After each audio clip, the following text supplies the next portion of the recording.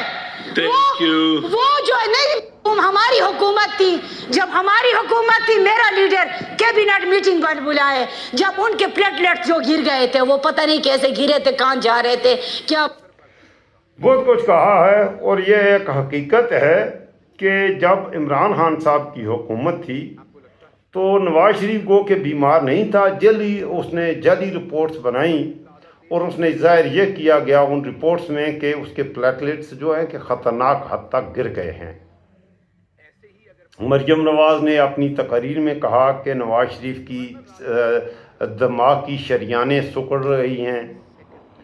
نواز شریف کو دل کا بھی مسئلہ ہے اور 5 سرجریاں بھی ہو چکی. نواز شریف کو جگر کا بھی مسئلہ ہے, گردے کا بھی مسئلہ ہے, بہت سی بیماریاں ہیں, اور اوپر سے پلیٹلیٹس بھی کم ہو گئے.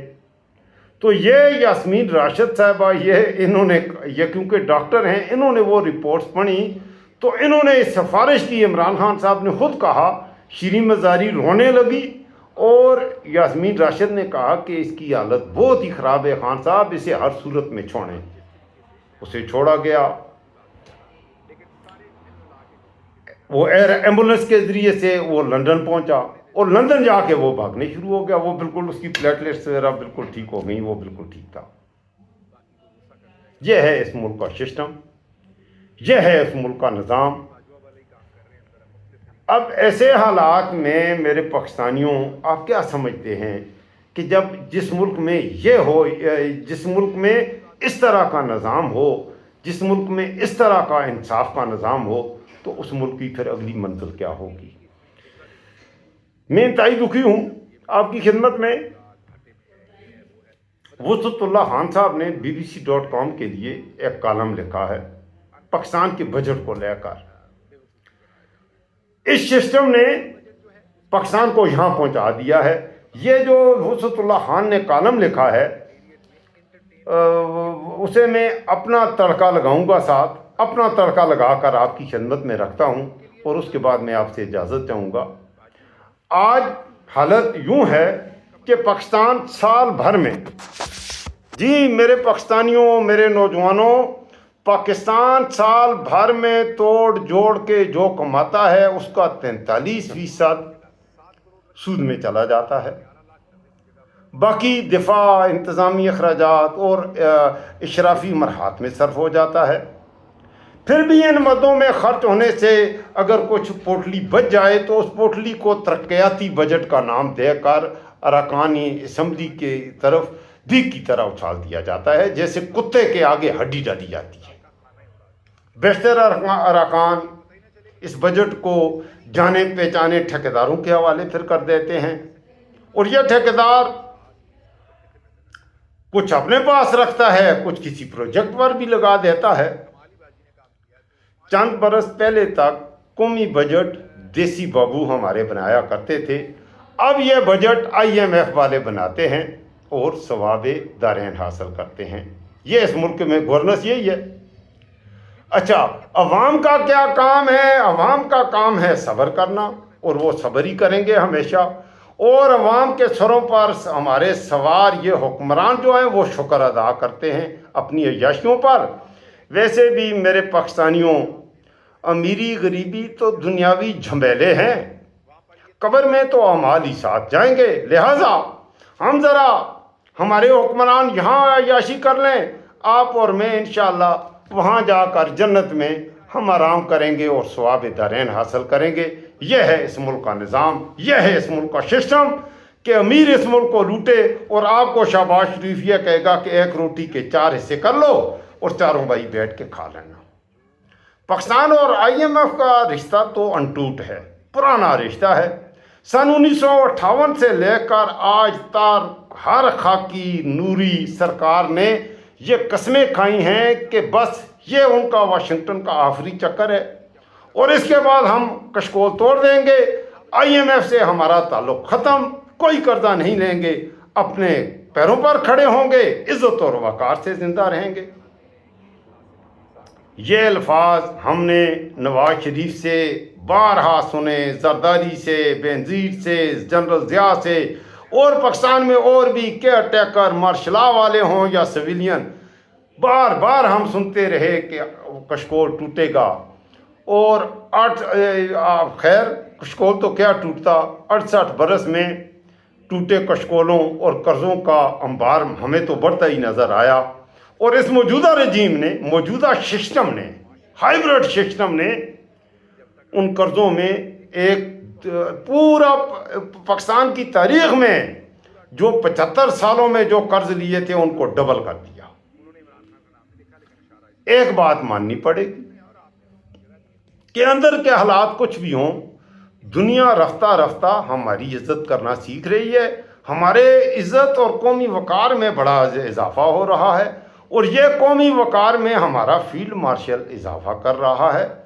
فیلڈ مارشل حافظ سید منیر کی مدبرانہ قیادت میں بنیان المرصوص کی عظیم کامیابی کے سبب دنیا بھر میں پاکستان کا وقار جس تیزی سے بلند ہوا ہے، اس کا اعتراف تو پوری دنیا کر رہی ہے۔ ہاں جی آپ کے وقار میں بہت اضافہ ہوا ہے، آپ اس وقار کو چوپیں۔ یہ جس قومی وقار کا عاصم منیر اور شہباز شریف نے کیا ہے، اضافہ کیا ہے، آپ اور میں اس کو چوپ کر ثواب دارین حاصل کریں۔ یہ ہے اس ملک کے حالات، یہ ہے اس ملک کا نظام۔ جب تک ملک میں پولیٹیکل سٹیبلٹی نہیں ہوگی، کسی بھی طرح سے یہ ممکن ہی نہیں ہے۔ اب سوال یہاں پر یہ بھی ہے، جب ہماری آبادی 25 کروڑ کے بجائے 3.5 کروڑ یا 7 کروڑ تھی، تب کیا پاکستان فرانس تھا؟ یہ کہہ رہے ہیں کہ آبادی بڑھ گئی ہے، اس وجہ سے یہ سارا مسئلہ ہو رہا ہے۔ جب حضرت اللہ خان نے آگے ایک جگہ لکھا ہے کہ یہ سب اگر حسب خواہش ہو بھی گیا تب بھی قومی صحت پر کیا اثر پڑا۔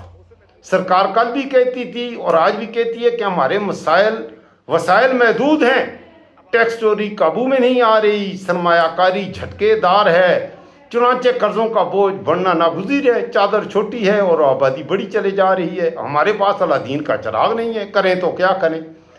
بابا سوال یہ ہے کہ جب ہماری آبادی 25 کروڑ کے بجائے 3 کروڑ تھی تو کیا پاکستان پیرس بنا ہوا تھا؟ تب کیا غربت، بے روزگاری اور ناخواندگی کی شرح کم تھی؟ موجودہ پاکستان کا اتنا ہی رقبہ ہے، وہی جغرافیہ ہے، وہی قدرتی اور مدنی وسائل بھی ہیں، بلکہ 50 برس پہلے فی کا وسائل آج کے مقابلے میں دگنے تھے۔ تب کیوں IMF کے چکر لگ رہے تھے؟